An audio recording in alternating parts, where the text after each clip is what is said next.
के साँच्चीकै बालन सरकार पनि पुरानो सरकार जस्तै असफल भएकै हो? डिजिटल नेपाल बनाउने योजनाका साथ विदेशी ऋण लिनु के सरकारको गलत निर्णय हो?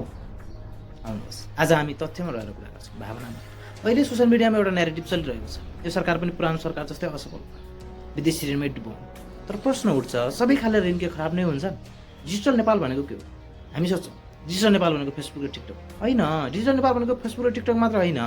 डिजिटल नेपाल भनेको online government service, smart infrastructure, data service, digital economy र डिजिटल पेमेन्ट सिस्टम हो। अहिलेको युगमा डिजिटल सिस्टम बिना कुनै पनि देश अगाडि बढ्नै सक्दैन। अब मुख्य प्रश्न, ऋण किन लिइन्छ? ऋण नेपालले मात्रै होइन, विश्वका धेरै विकसित देशहरूले टेक्नोलोजी, स्मार्ट इन्फ्रास्ट्रक्चर र डिजिटल सिस्टम बनाउनको लागि ऋण लिन्छन्। यो सामान्य हो। यहाँ त न्यारेटिभ के चलाइयो भन्दाखेरि ऋण भनेको खर्च हो। ऋण खर्च तब मात्रै हुन्छ जब मान्छेसँग क्लियर भिजन हुँदैन। यदि ऋणले प्रोडक्टिभिटी युज भयो भने, बेनिफिट दियो, लङ टर्म बेनिफिट भयो अनि इकोनोमिक ग्रोथ गर्यो भने त्यो ऋण खर्च होइन, इन्भेस्टमेन्ट हुन्छ। अब तपाईँको मनमा एउटा प्रश्न उठ्न सक्छ, यो सरकार पुरानो सरकार जस्तै असफल किन हुन्छ? यसको तीन कारण छ। एउटा कारण सुन्नुहोस्, पुरानो सरकारको अनक्लियर भिजन भएपछि प्रोजेक्ट कम्प्लिट हुने कुरै भएन। त्यसमाथि नेपालको 30 वर्षको इतिहास हेर्दाखेरि कुनै पनि सरकारले बहुमतको सरकार ल्याउनै सकेको छैन। बहुमतको सरकार नहुँदा सरकार ढल्ने सम्भावना धेरै हुन्छ।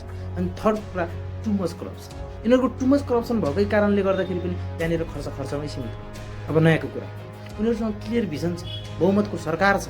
क्लियर भिजन भएपछि प्रोजेक्ट इन्कम्प्लिट हुने सम्भावना छैन, बिचमै रोकिने डर छैन, बहुमत छ।